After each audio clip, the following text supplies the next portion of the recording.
दोस्तों आज हम कॉन्ट्रैक्ट एक्ट 1872 के चैप्टर 5 की बात करेंगे और समझेंगे कि चैप्टर 5 हमें क्या बताता है। चैप्टर 5 के अहम सेक्शन जो है वो 3 सेक्शन अहम है। Section 68, section 70 and section 72। ये 3 सेक्शन जो है इंतहाई अहम है। इस चैप्टर में ये अहम 3 सेक्शन है, इनको हम अच्छी तरह से समझेंगे। ये चैप्टर 5 है।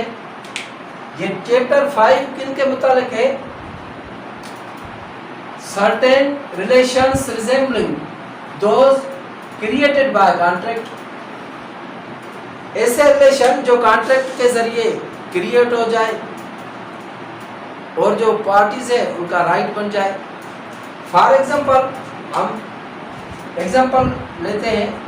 एग्जांपल ये है मिस्टर ए और ये है मिस्टर बी। मिस्टर बी जो है, मिस्टर बी एक लोनेटिक है, यानी अनसाउंड माइंड है, अनसाउंड माइंड है।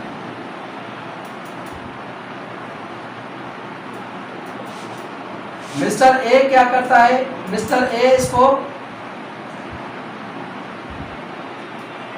नेसेसिटीज ऑफ लाइफ, जैसे खाना पीना हो गया, राशन पानी हो गया, मेडिसिन हो गई, मिस्टर ए मिस्टर बी को वो पहुंचाता है। मेडिसिन भी, खाना पीना भी, समूरा अरेंजमेंट वो उसका करता है।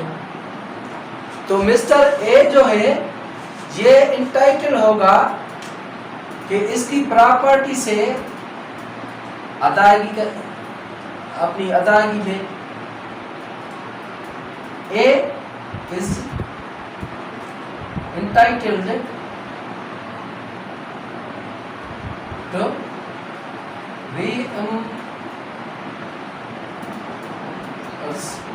reimburse from his property, B's property. तो ये जो भी खर्चा होगा ये इंटाइटल है कि मिस्टर बी की प्रॉपर्टी से ये खर्चा उठा सकता है। ये सेक्शन, आइए सेक्शन पढ़ते हैं। सेक्शन का यही है, claim for necessary supply to a person incapable of contracting on his account. ये इनकेपेबल है। कैपेसिटी वाला लेक्चर आपने सुना होगा, जो कॉम्पिटेंसी वाला लेक्चर मैंने रखा हुआ है, कौन कौन से है जो कॉन्ट्रैक्ट के लिए कॉम्पिटेंट है। तो अनसाउंड माइंड है वो कॉन्ट्रैक्ट के लिए कॉम्पिटेंट नहीं है, माइनर है, डिस्क्वालीफाइड बाय लॉ जो है वो भी कॉम्पिटेंट नहीं है। तो ये जो मिस्टर ए लोनेटिक को ये नेसेसरीज सप्लाई करता है, तो ये मिस्टर ए एंटाइटल होगा कि इसकी प्रॉपर्टी से वो अपना खर्चा पानी उठाए। मान ले कि अगर इसकी जगह पर बी और सी है, बी एंड सी, ये बी कौन है? ये बी है माइनर, माइनर सी कौन है? B is minor, C mother of minor, of minor. अभी अगर ए माइनर और उसकी माँ को जिंदगी की जरूरियात का सामान पहुंचाता है, जैसे राशन पानी हो गया और दूसरी जो भी ज़रूरियात है इंसान की, जो भी ज़रूरत का सामान है, या इलाज वगैरह हो गया, या पढ़ाई हो गई, माइनर है तो उसकी पढ़ाई भी होगी, पढ़ाई का खर्चा भी होगा।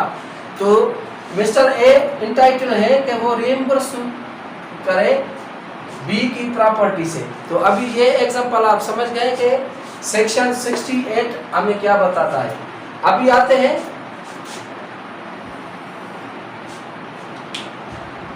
सेक्शन 70 की तरफ। सेक्शन 70 में हमें 2 मिसालें हैं। मान ले ये है मिस्टर ए, ये है मिस्टर बी। अभी मिस्टर ए जो है वो mistakenly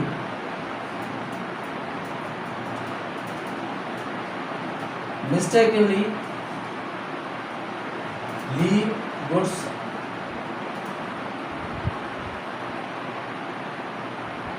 in the shop of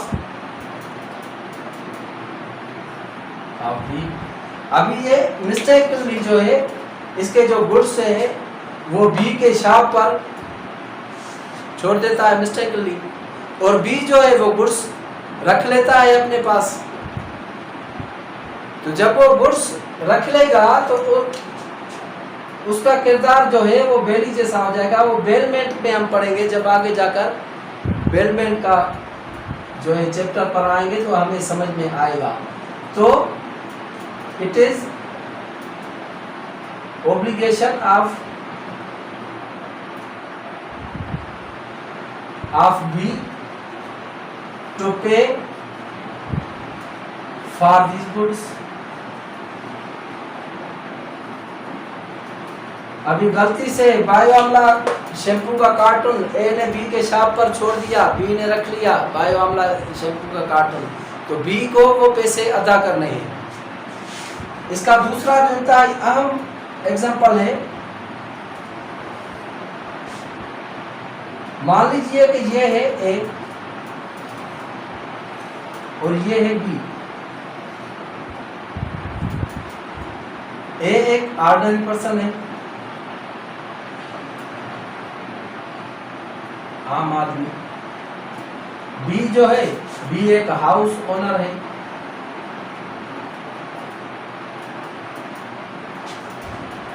अभी बी के घर में क्या हुआ, बी के घर में फायर हुई, आग लगी बी के घर में, और ए ने क्या किया कि सेव्ड बीज हाउस फ्रॉम फायर।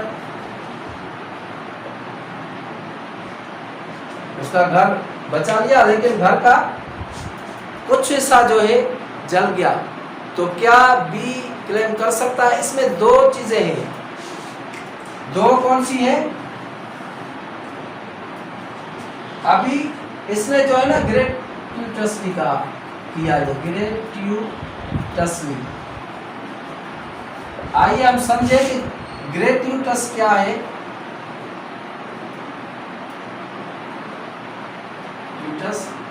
और नॉन ग्रेट्यूटस क्या है?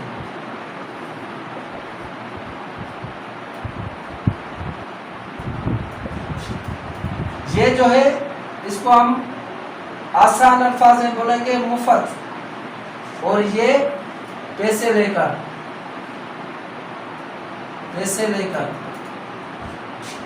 अभी मिस्टर ए ने कैसे उसका घर बचाया? ग्रेट्यूटसली, यानी मुफ्त में, वॉलंटरली, कि भाई मैं मदद कर रहा हूँ, तुम्हारा घर बचा रहा हूँ आग से।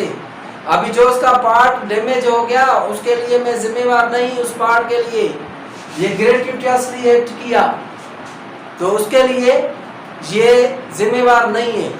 अगर ये नॉन ग्रेट्यूटस होता, मान लीजिए कि अगर ये नॉन ग्रेट्यूटस होता और ऐसा एग्रीमेंट इनके बीच में होता,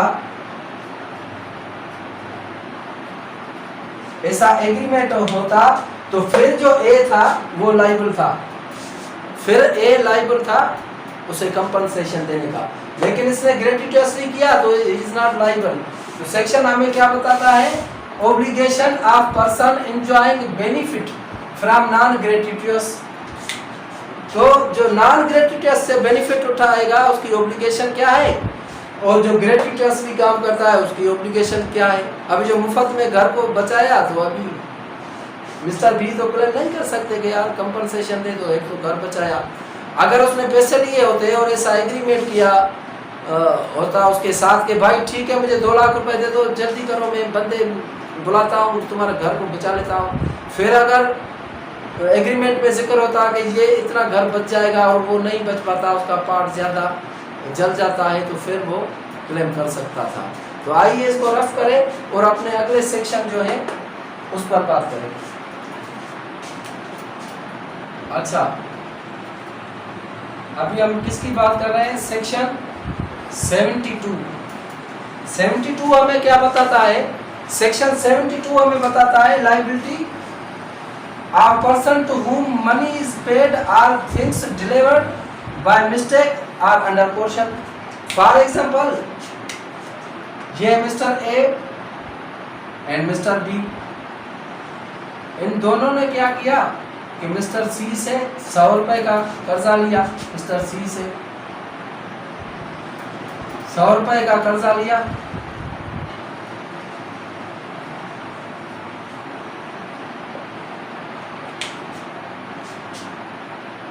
अभी 100 रुपए का कर्जा दोनों ने लिया है, तो जाहिर बात है 50 इसका हुआ, 50 इसका। अभी जो है A paid 100 rupees to C alone. अभी ए ने अकेले ने 100 रुपया सी को दे दिया, 100 रुपया, and B has not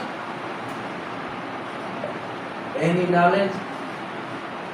be को खबर ही नहीं है, पता नहीं है कि ए ने जो है वो मेरा कर्जा सी को 100 रुपया दे दिया। आफ्टर दैट, इसके बाद after that C recover 100 rupees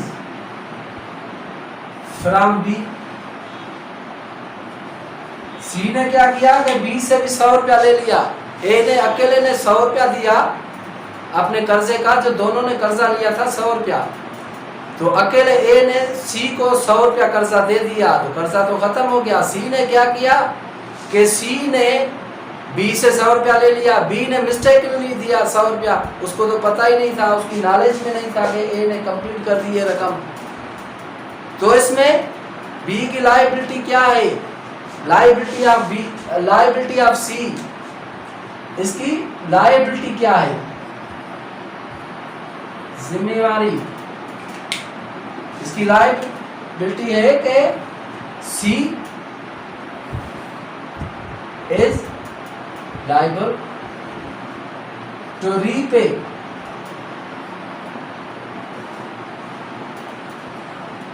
₹100 to A and B